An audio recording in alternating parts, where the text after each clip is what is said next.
കൂടിയുള്ള ഒരു ടോപ്പിക്കാണ് step wise refinement technique. What is an algorithm?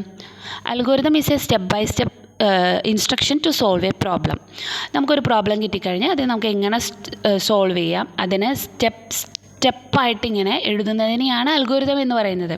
ഇപ്പോൾ നമ്മൾ കേട്ടിട്ടില്ലേ, ഫ്രിഡ്ജിലൊരു ഐറ്റം നമുക്ക് വെക്കണം. അപ്പോൾ നമുക്കത് അവിടെ യൂസ് ചെയ്യുന്ന സ്റ്റെപ്സ് എന്താണ്? ഫ്രിഡ്ജ് ഓപ്പൺ ചെയ്യുക, ആ ഒരു ഐറ്റം അതിനകത്തേക്ക് വെക്കുക, ദെൻ ഫ്രിഡ്ജ് ക്ലോസ് ചെയ്യുക. അപ്പോൾ ഇതൊരു 3 സ്റ്റെപ്പായിട്ട് എഴുതിയില്ലേ? അതുപോലെ ഇങ്ങനെ ഫൈനൈറ്റ് നമ്പർ ഓഫ് സ്റ്റെപ്പായിട്ട് എഴുതുന്നതിനെയാണ് അൽഗോരിതം എന്ന് പറയുന്നത്. അപ്പോൾ നമുക്ക് ഒരു പ്രോബ്ലത്തിനെ അല്ലെങ്കിൽ നമുക്ക് കിട്ടുന്ന ഒരു പ്രോബ്ലം അതിനെ നമുക്ക് പ്രോഗ്രാമായിട്ട് കൺവേർട്ട് ചെയ്യണമെങ്കിൽ യൂസ് ചെയ്യുന്ന ഒരു മെത്തേഡാണ് സ്റ്റെപ്പ് വൈസ് റിഫൈൻമെൻറ്റ് മെത്തേഡ് എന്ന് പറയുന്നത്, സ്റ്റെപ്പ് വൈസ് റിഫൈൻമെൻറ്റ് ടെക്നിക്ക് എന്ന് പറയുന്നത്. ഓക്കെ, നമുക്കറിയാം ഒരു അൽഗോരിതം നമുക്ക് 2 ടൈപ്പ് ഡിസൈൻ ഉണ്ട്, top down and bottom up algorithm design.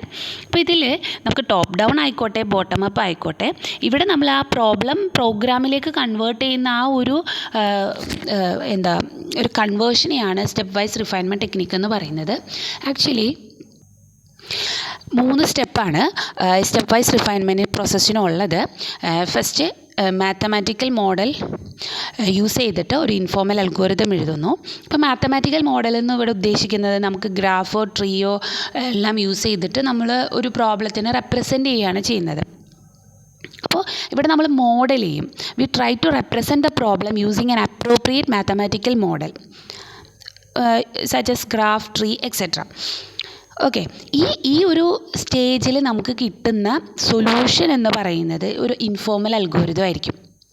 Next സ്റ്റേജിൽ നമ്മൾ ഈ ഒരു ഇൻഫോർമൽ അൽഗോരിതത്തിനെ ഒരു സ്യൂഡോ കോഡായിട്ട് കൺവേർട്ട് ചെയ്യുകയാണ് ചെയ്യുന്നത്.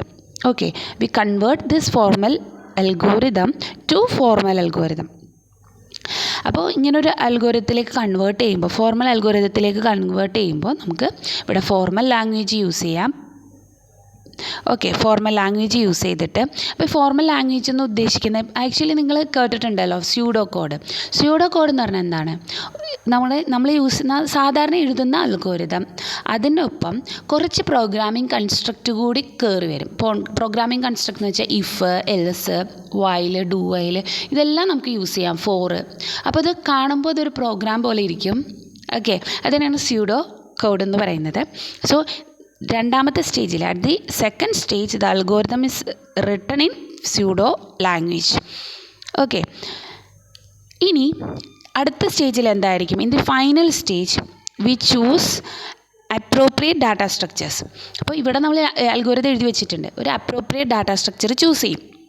ഇപ്പോൾ നമുക്കറിയാം ഒരു ഡെപ്ത് ഫസ്റ്റ് സെർച്ച് എന്ന് പറയുന്ന ഒരു പ്രോബ്ലം, ആ സെർച്ചിങ് നടത്തണമെങ്കിൽ സ്റ്റാക്ക് യൂസ് ചെയ്യണമെന്ന് നമുക്കറിയാം. സോ ഈ ഒരു അൽഗോരിതത്തിൽ നിന്നും നമ്മൾ എന്ത് ഡിസൈഡ് ചെയ്യും? ഇവിടെ യൂസ് ചെയ്യേണ്ട ഡാറ്റ സ്ട്രക്ചർ ഏതാണെന്ന് ഡിസൈഡ് ചെയ്യും. അപ്പോൾ സ്റ്റാക്ക് ആണെന്ന് മനസ്സിലാകുന്നു.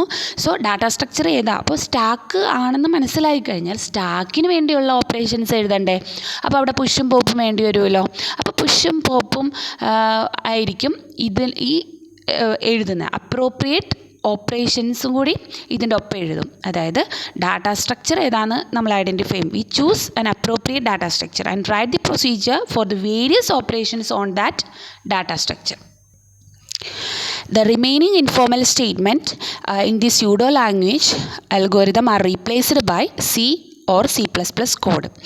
അപ്പോൾ അതിനുശേഷം നമ്മൾ ഡാറ്റ സ്ട്രക്ചർ കണ്ടുപിടിച്ചു, ഓപ്പറേഷൻസ് എല്ലാം എഴുതി. ഇപ്പോൾ അതിനകത്ത് നമ്മൾ ഇൻഫോർമലായിട്ട് കുറച്ച് സ്റ്റേറ്റ്മെൻറ്റ്സ് ഉണ്ടാകുമല്ലോ.